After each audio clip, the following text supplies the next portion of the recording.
ప్రపంచంలో ఏ వస్తువు నిలకడగా ఉండదు అనే విషయాన్ని మనం గుర్తించగలగాలి. ఈ ప్రకృతిలో ఉన్నవి మూడే వస్తువులు. ఒకటి పంచభూతాత్మకమైనటువంటి ఈ ద్రవ్యజాతమంతా, రెండవది జీవుడు అనేటటువంటి ద్రవ్యం, మూడవది ఈశ్వరుడు భగవంతుడు అనేటటువంటి ద్రవ్యం.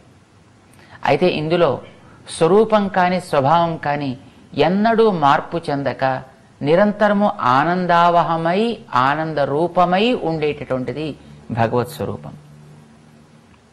జీవుడు స్వరూపం మార్పు చెందదు, కానీ స్వభావాలు మాత్రం నిరంతరం మారుతూనే ఉంటాయి. ఎందుకనంటే ఈ ప్రాపంచిక వస్తువుల యందు తన జ్ఞానాన్ని ప్రసరింపజేయడం చేత మారే వస్తువులతో పాటు వీడి యొక్క ప్రవృత్తులు కూడా మారిపోతుంటాయి.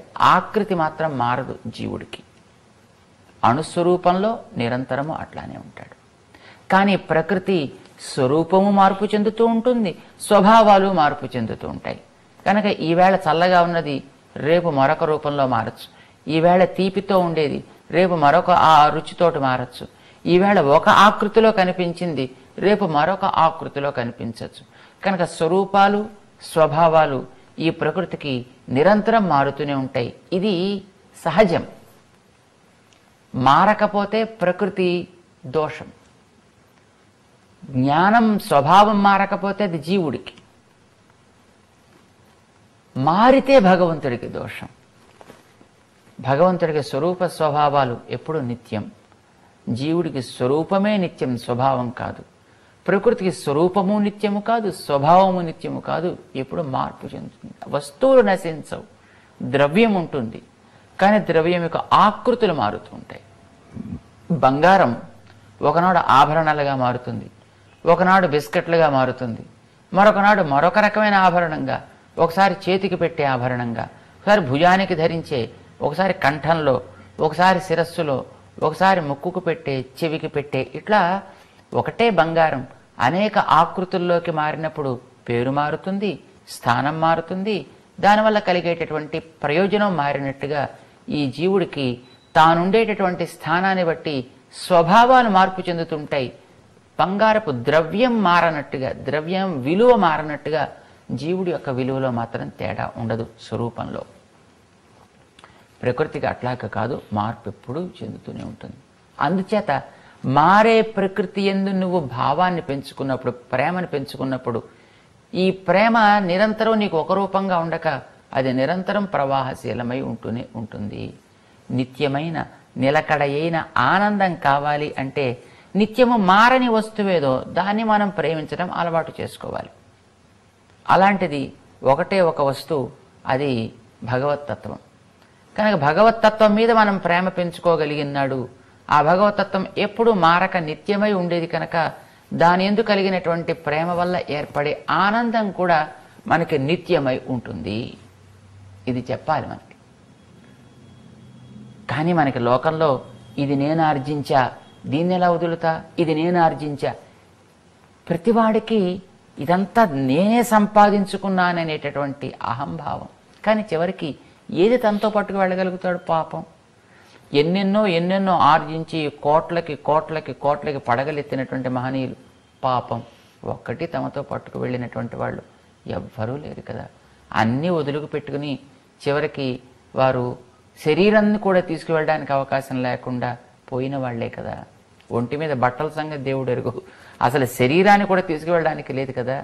ఎంత ప్రేమిస్తాను శరీరాన్ని, ఎంత జాగ్రత్తగా పోషిస్తాను శరీరాన్ని, ఎన్ని రకాల మందులు వేసి దీన్ని పెంచుకుంటాం, ఎన్ని రకాల తిండి పెట్టి దీన్ని పెంచుకుంటాం. ఇంత తయారు చేసిన శరీరాన్ని కూడా చివరికి ఇక్కడే పారవేసి పోక తప్పటం లేదు కదా. కానీ ఉన్నంత వరకు మాత్రం దీని మీద పెంచుకున్న అభిమానం చేత ఎన్ని రకాల శోకాలు పొందుతున్నాం. ఇది ఈ ప్రకృతిలో ఉండేటటువంటి స్తంభాది బ్రహ్మపర్యంతం అందరికీ ఉండేటటువంటి ఈ అభిమానం. ప్రకృతి యొక్క ప్రవృత్తి అలాంటి, నిజానికి ప్రకృతి యొక్క స్వభావం అట్లాంటిది. తనలో ఉండే వారందరినీ కూడా ఆకర్షించి తన మీద అభిమానం కలిగేటట్టు చేసి పారవేస్తూ ఉంటుంది. ఇరుళ్ తరు మా జ్ఞాలం అని అంటారు మన ఆళ్వార్లు. ఇది జ్ఞాలం అంటే భూమి, ఈ ప్రకృతి. ఇది ఇరుళ్ తరు, కేవలం అజ్ఞానాన్నే ఇస్తూ ఉండేటటువంటి మాంజ్ఞాలం చాలా గొప్పది. ఇది ఎంతవాడు కూడా దీని ప్రభావానికి పడకుండా నేను ఉంటాను అని అనుకుని ఉండగలిగిన వాళ్ళు మనకి అపురూపం.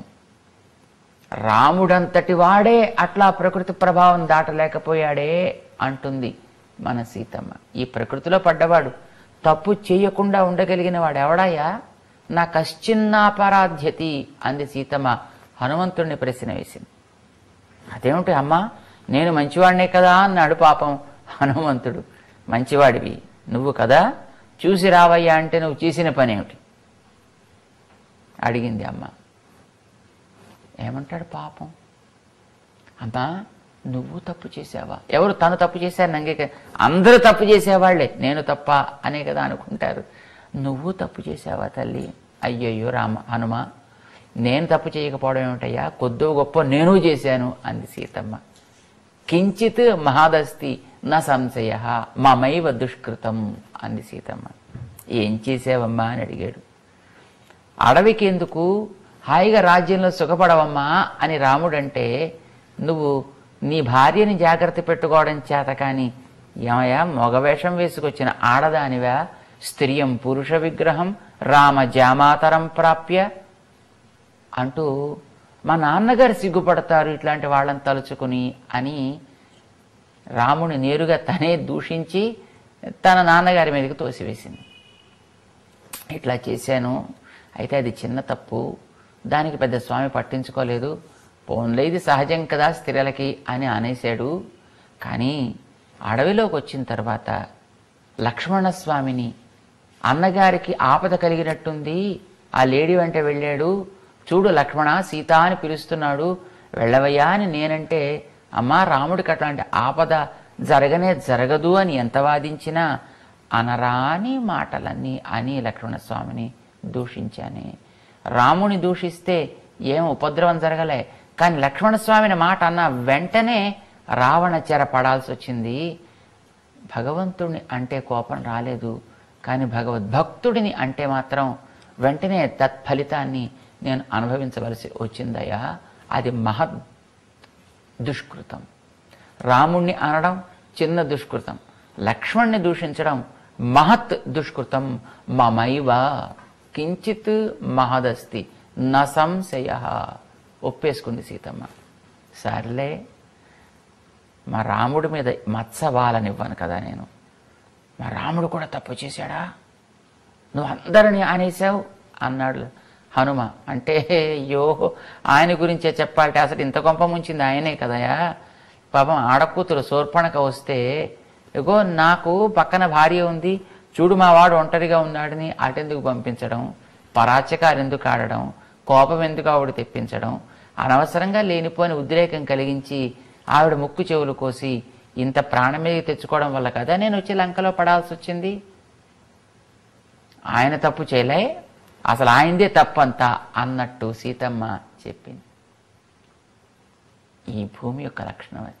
వ్యక్తి మంచివాడే కావచ్చు, కానీ వాతావరణ ప్రభావం, ఎండ మండే స్థానంలోకి వెళ్ళినప్పుడు కాలద్దంటే అది ఎట్లా ఊరుకుంటుంది కనుక, చలి వణికించే ప్రాంతంలోకి వెళ్ళినప్పుడు నాకు దగ్గరికి చలి రావద్దు అంటే అది వదలదు కదా. ఈ భూమి తమస్సునిచ్చేది కనుక ఇందులోకి ప్రవేశించిన వాణ్ణి ఎవడినైనా తాను ప్రభావం చూపించకుండా వదలనే వదలదయా, దీని లక్షణం అని చెప్పింది మన సీతమ్మ. ఇలాంటి ఈ ప్రకృతి, ఇందులో చేరినటువంటి జీవరాశిని వాడు బ్రహ్మ అయితే అవుగాక రుద్ర, ఇంద్ర, వరుణ, వాయు, కుబేర ఒకడేమిటి అందరినీ ఈ ప్రపంచంలోకి వచ్చిన తర్వాత ఎంత చెట్టుకి అంత గాలి అన్నట్టుగా ఎంత వాడికి అంతంత అభిమానం కలిగేట్టుగా తయారు చేస్తూ ఉంటుంది.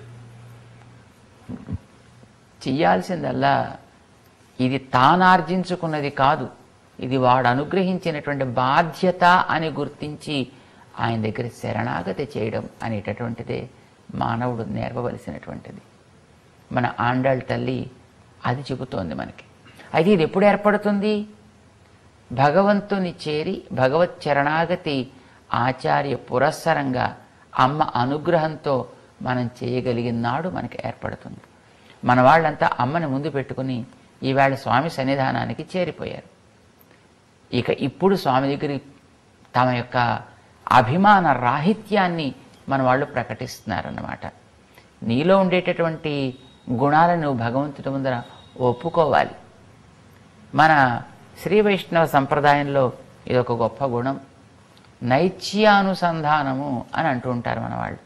అంటే నాలో ఏమీ లేదు, నాలో ఏ రకమైనటువంటి యోగ్యతలు లేవు అనేదాన్ని నిజంగా దేవుడి ముందర ఒప్పుకోవాలి. లోకంలో ఎవరి దగ్గర ఒప్పుకున్నా ఒప్పుకోకపోయినా భగవంతుడి దగ్గర మాత్రం ఒప్పుకొని తీరాలి అనేది నియమం అన్నమాట. ఎందుకంటే నిజానికి మనకు ఉండేటువంటి యోగ్యతలని మనం తెచ్చుకున్నవి కావు కదా, ఇవన్నీ ఆయన ఇచ్చినటువంటివి.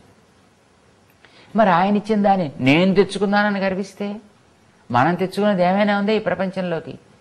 ఏమీ లేనే లేదు. మనం ఆర్జించుకోగలిగింది ఏమైనా ఉందా? ఏమీ లేనే లేదు. ఆయన ఇస్తే వచ్చినవి. ఆ మాటను నువ్వు సిన్సియర్గా చెప్పు, నిజంగా ఒప్పుకో, అది మనం చెయ్యాలి. అయితే ఊరికనే అబద్ధాలకి మనం చెబుతుంటాం, నాకేం వచ్చలేద్దరు, నాకేం తెలియదురు, నాకేం తెలుసులేద్దరు అని అంటూ ఉంటాం. ఊరికనే నలుగురిలో మాటలు మాట్లాడడం అలవాటైపోయి నైత్యానుసంధానం అన్నట్టుగాను. చూడండి, చీమకి చీమంత గర్వం, బ్రహ్మకి బ్రహ్మంత గర్వం. చీమకి తాను కట్టుకున్న పుట్ట నాది అని దాని మీద అభిమానం, బ్రహ్మగారికి నేను తయారు చేసిన అండ మీదంతా అంటూ దానికి ఆయన మీద గర్వం.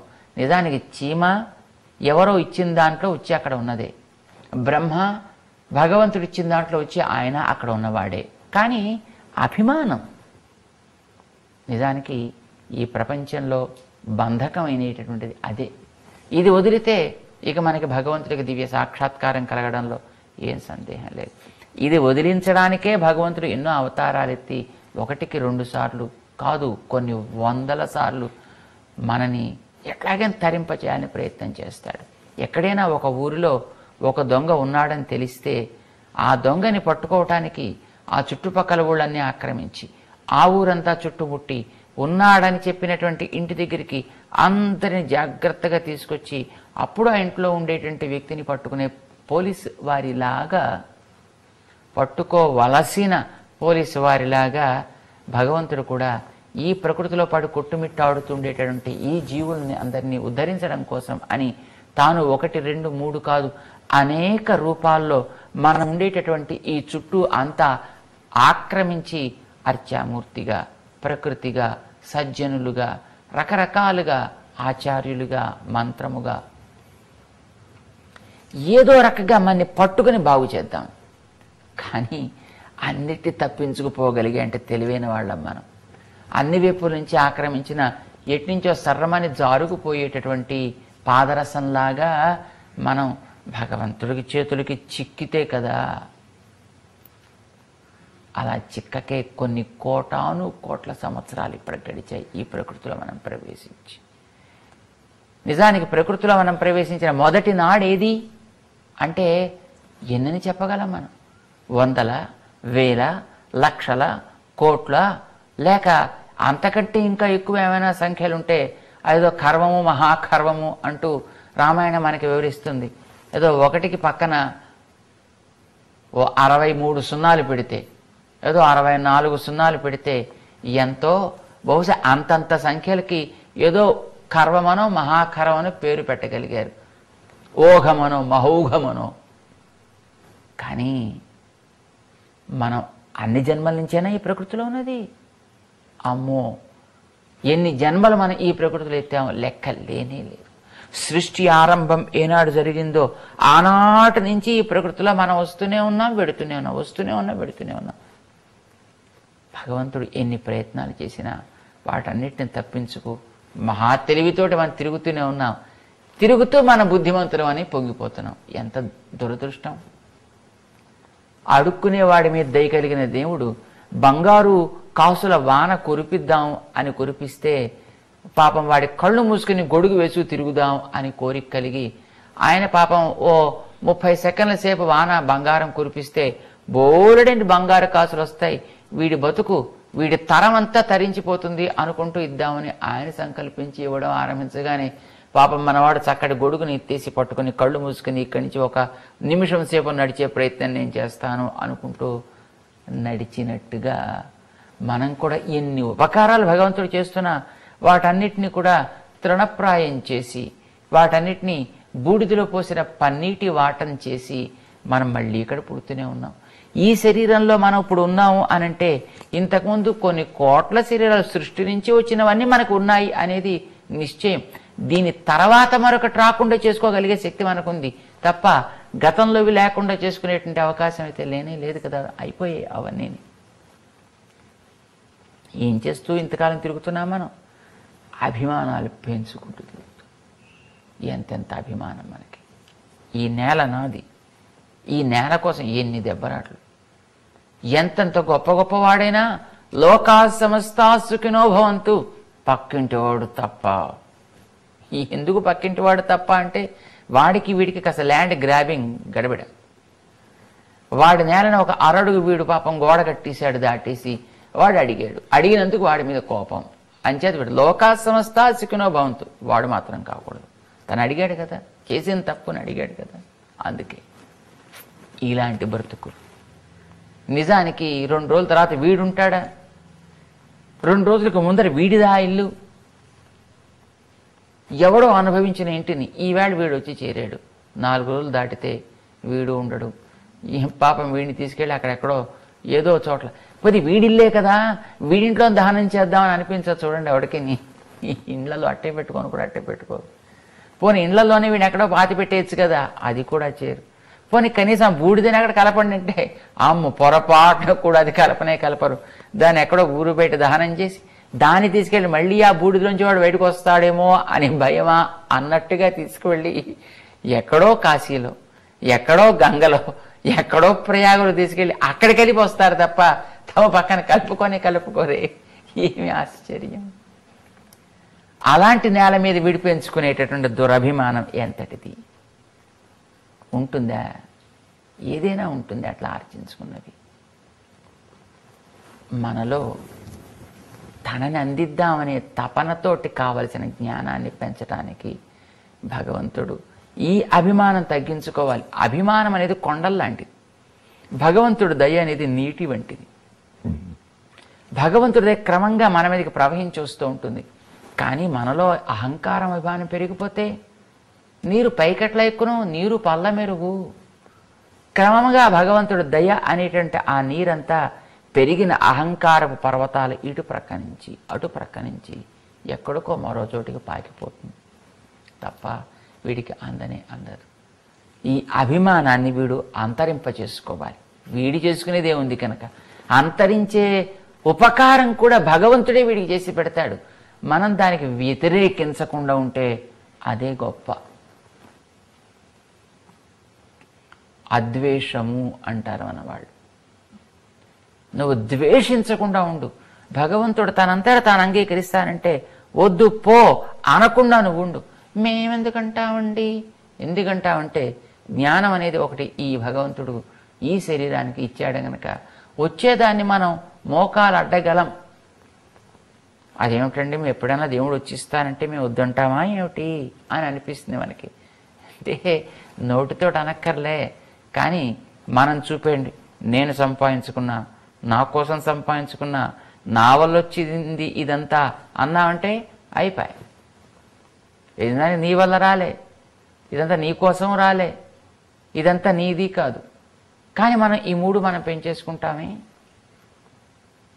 వస్తువు వదిలి నువ్వు పోనక్కర్లేదు, కానీ ఇది వాడిచ్చింది అనుకుని అనుభవించు.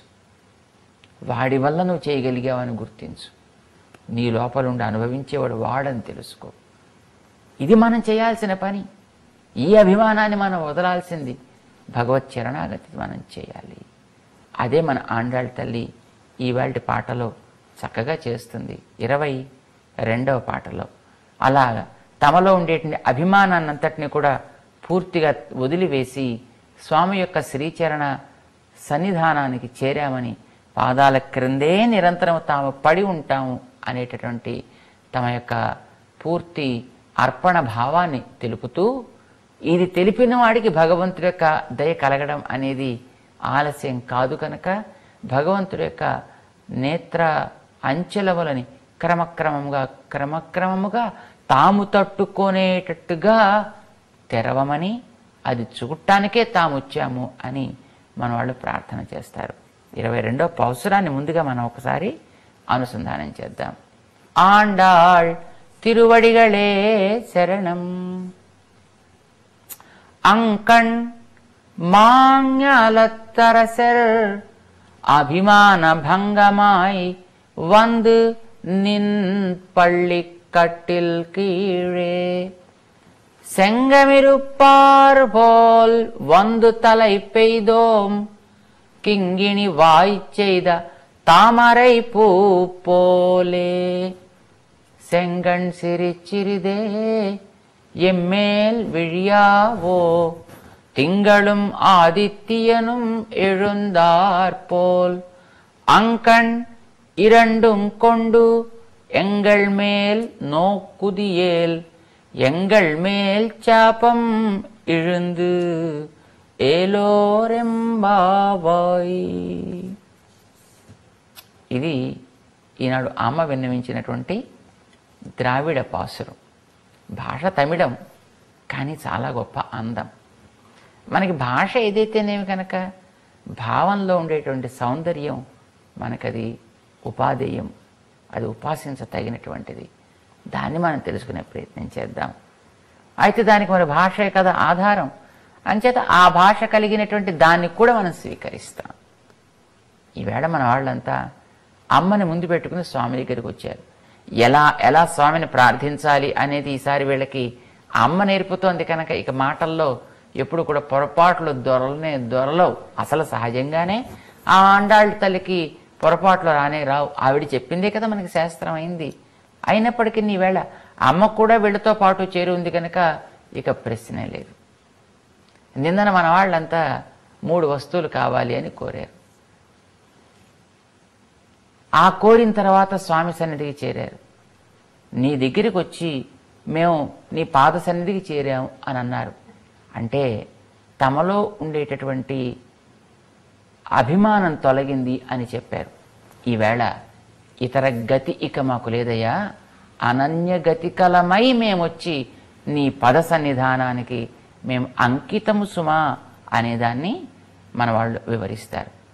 అంకణ్ మాజ్ఞాలం, జ్ఞాలం అంటే భూమి, మాజ్ఞాలం అతి సుందరమైన భూమి, అంకణ్ అందమైనటువంటి స్థానములు కలిగినటువంటి భూమిది. ఎంత అందమైంది! ఈ విశ్వంలో ఎన్నో గోళాలుండుగాక, ఎన్నో నక్షత్రాలుండుగాక, కానీ భూమి యొక్క సౌందర్యం ఇతరమైన వాటికి దేనికి లేనే లేదు అనంటే అది ఉన్న వాస్తవాన్ని కొంచెం చెప్పుకోవడం మాత్రమే అవుతుంది. అతిశయోక్తి కానేరదు. సారే జహాసే అచ్చా. ఇది కదా మన యొక్క ఈ భూమి యొక్క స్థితి. అత్యద్భుతమైన సౌందర్యం కలది. ఏం చేస్తున్నాను దీన్ని? అంకణ్మా జ్ఞాలత్ అరసర్, నేను దీనికి రాజుని. ఇటు పక్కన ఒక కంచె కట్టాం, అటు పక్కన ఒక కంచె కట్టాం, ఈ లోపలదంతా నాది. అరెరే, భగవంతుడు ఒక పాదంతో కొలిచి ఇదంతా నాదిరా అని నిరూపిస్తే ఆయన పాదం పక్కకి లాగి పారేసి నాది అంటూ వాడి దగ్గర రిజిస్టరింగ్ చేయించుకుంటానంటాడు, వాడి దగ్గర డాక్యుమెంట్ సంపాదించుకుంటానంటాడు. ఓరి ఓరి ఓరి, వాడెంతకాలం అక్కడ దాంట్లో ఉంటాడు. చివరికి రాసిచ్చిన వాడిది కూడా కాదది, వాడికి రాసిచ్చే అధికారం లేదు. కానీ వాడు రాసిచ్చాడు, దాని మీద స్టాంప్ వేశాడు, వాడు రిజిస్టర్ చేశాడు, మన వాడి దగ్గర పెట్టుకున్నాడు. ఈ భూమి అంతా నాది. రిజిస్ట్రేషన్ చేసేటువంటి వాళ్ళంతా ఎక్కువగా అట్లాగే చేస్తారు కాబోలు. వాడికి ఎవడు ఎక్కడ ఏ డాక్యుమెంట్ తెచ్చుకుని దానికి ఉండేటువంటి వాల్యూ చెప్పినా వాల్యూ కట్టేస్తే రాసిచ్చేయచ్చు. శుభ్రంగా ఆంధ్రప్రదేశ్ అంతా రిజిస్టర్ డాక్యుమెంట్ తయారు చేసి విలువ కట్టి మనం రిజిస్ట్రార్ ఆఫీసులో ఎవరికైనా దానం ఇచ్చేసినా చక్కగా ఆ డాక్యుమెంట్ని మన రిజిస్ట్రార్ ఆఫీసులో హాయిగా రిజిస్టర్ చేస్తారట. అంటే ఎవడి అబ్బ సొమ్ముని ఎవడు దానం చేస్తున్నాడు, ఎవడికి దానం చేస్తున్నాడు, ఎవడికి చెందినది ఇదంతా అంటే ఇది నోరున్న వాడికి పెత్తనం చెల్లినట్టుగా వాడికి చెల్లిపోతూ ఉంటుందన్నమాట. కానీ అసలు ఇదంతా ఎవడిది? ఎంత వాడిది, ఇదంతా నాది అని పాపం ఆయన ఒకసారి కాదు, 2 సార్లు కాదు, ఎన్ని అవతారాలో చెప్పుకున్నాడో, ఎన్ని పాటలు పడి నిరూపించుకున్నాడో. క్రింద కొలిచి ఒకసారి, పైన కొలిచి ఒకసారి, తల కొలిచి ఒకసారి. ఆహాహా! రాముడే అక్కడి నుంచి మొత్తం ఈ భూమి పొడుగు వెడల్పు అంతా నడిచి మరొకసారి. ఇన్ని రకాలుగా పాపం స్వామి నిరూపించుకుంటే, అరసర్ నేను ఈ భూమికి రాజుని, నాది చెందినది ఇదంతా. వాడు దానికి అభిమానం పెంచుకున్నాడు. పాపం అభిమానం ఎంతవరకు ఉంటుంది వాడికి? అది ఉన్నంతవరకు. అది ఎంతవరకు ఉంటుంది? అది మార్పు చెందేదే కదా. ఇట్లా చీమంత మేర ఆక్రమించి, బ్రహ్మంత మేర ఆక్రమించి, ఎవడికి చేతనైనంత వాడు ఆక్రమించుకుని వాళ్ళ ఓనర్షిప్ని డిక్లేర్ చేసేసుకుంటూ ఉంటారు ఈ లోకంలో. అభిమాన భంగమాయ్. అయితే ఇది నిరంతరంగా ఉండదు కదా. ఎప్పుడో ఒకసారి పాపం ఎవడో వచ్చి ఇక్కడి నుంచి మేము హైవే వేసేస్తున్నాం అంటాడు. పాపం వీడు అప్పుడే కొన్ని లక్షలు ఇచ్చి కొనుక్కున్నాడు దాన్ని. పక్క నుంచి మేము హైవే వేసేస్తున్నాం అంటాడు. అయ్యామా డాక్యుమెంట్ అంటారు. ఆ డాక్యుమెంట్ అంత దొంగ డాక్యుమెంటు అని చెప్పేటప్పటికి పాపం వాడికి ఏం చేయాలో తోచదు. ఎంతో ఖర్చు పెట్టాడు. అభిమాన భంగం. అక్కడి నుంచి ఏడుపులు ప్రారంభం. పాపం చివరికి ఎవరి దగ్గర మొహం తిప్పుకోవాలో, చెప్పుకోవాలో, చూపుకోవాలో చేతకాక తెలియక పాపం వాడు మూలపడి లోపల కుమిలిపోతూ ఉంటాడు. రారాజులంతా, రాజ్యాలేలిన వాళ్ళంతా అట్లా బతుకులు ఒక్కొక్కనాడు తెల్లవారిన వాళ్లే.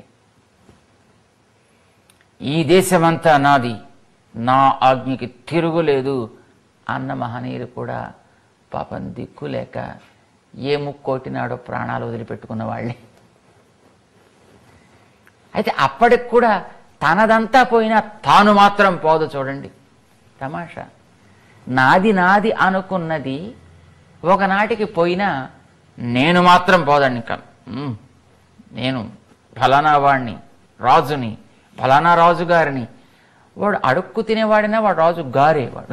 వాడు ఇప్పటికి కూడా వాడిని అట్లాగే పిలవాలి తప్ప మరో రకం మిస్టర్ ప్రెసిడెంట్ అని ఇప్పటికీ కూడా వాడిని సంబోధించాలి అని అంటాడనమాట. ఏమి ఆశ్చర్యం. మనకి తమాషాగా మన సంస్కృత కావ్యాల్లో అభిమానాలు పెంచుకున్న రాజులు ఏమయ్యారు అని దాన్ని ఆశ్చర్యంగా చెప్తారు. పాపం ఒక రాజు, వాడు బ్రహ్మాండంగా రాజ్యం ఏర్పరచుకున్నాడు. ఒకనాడు ఆ రాజ్యాన్ని శత్రువులు ముట్టారట. ప్రతాపరుద్రుడు తన ఢంకా మోగించాడట. మోగించి సైన్యంతో బయలుదేరేటప్పటికీ ఇక ఆ రాజులు ఈతని పరాక్రమానికి ఆగలేక ఇంతవరకు నాది అని అభిమానించిన దాన్నంతటినీ కూడా వదిలిపెట్టి, భార్యా బిడ్డలని వాళ్ళ గది ఏదో వాళ్ళు చూసుకుంటారని వదిలిపెట్టి వీళ్ళు అడవుల పడి పరుగులు ప్రారంభించారు. వాడొస్తే ప్రాణం తీస్తాడని నమ్ముకున్న వాళ్ళందరినీ వదిలిపెట్టేసి. అయితే ఆ అడవులు పడి ఉరుకులు పరుగులు వేసుకుంటూ డొంకల్లోంచి పోతుంటే టక్కుమని ఒక చోట వీడు వెనకాతలు ఎవడో పట్టేసుకున్నాడు. వెనక్కి చూస్తే చంపేస్తాడేమో అని భయం. ముందుకు వెడదామంటే అక్కడ పట్టుకున్నాడు వాడు వెనకాతల. ఏం చేయాలి? వదులు వదులు వదులు వదులు, త్రాహీతి ముంచతేతి. పాప ఎట్లాగా వాడు అరుస్తూ అరుస్తూ ఎంతసేపటికి వదలటం లేదు, చంపటలేదు. పోనీ అలాగే ఆగిపోయాడు. వాడు కొట్టేయాలి వెనక నుంచి వచ్చి, అయితే పీక పట్టేసుకోవాలి, పట్టుకోవట్లేదు. పోని వదలటం లేదు. ఇక ఎలాగో గుండెలు చిక్క పట్టుకుని ప్రాణాలన్నీ కుదుట పట్టుకుని మెల్లగా వెనక్కి తిరిగి చూస్తే మనిషి లేడు, ఏమీ లేదు. చెట్టుకుండేటటువంటి కొమ్మకి ముళ్ళు బట్టకి గీక్కుని ఆ బట్ట పట్టేసుకుంది వాడిని. అక్కడ బతుకు జీవుడా అని మళ్ళీ ఆ బట్ట తీసుకుని మళ్ళీ పరుగులు అంకించుకుంటాట. ప్రాణాల మీద తీపి ఆశ, నేను మీద ఆశ, నాదంతా పోయినా నేను మీద ఆశ. ఇది ఆశ అనేది నేల మీద వీటన్నిటి నావి అని అనుకునేటువంటి ఈ ఆశ ఉందే, ఇది దశ వేశ్యా సమం రాజ్యం అని అంటారన్నమాట. ఒక్కొక్కరు ఒక్కొక్క వైపు పట్టు లాగుతుంటే ఆ మధ్యలో వాడికి ఎంత సుఖంగా ఉంటుందో అదిగో అలాంటిది. ఘోరమైనటువంటి గాలులు వీచే తుపానులో గొడుగు పట్టుకుని నడిచేవాడికి ఎంత సుఖంగా ఉంటుందో ఈ అభిమానాలు పెంచుకున్న వాడి బతుకు కూడా అలానే ఉంటుంది అని చెప్తారు మన సాహితీవేత్తలైనటువంటి మహానుభావులు. చాలా కష్టం.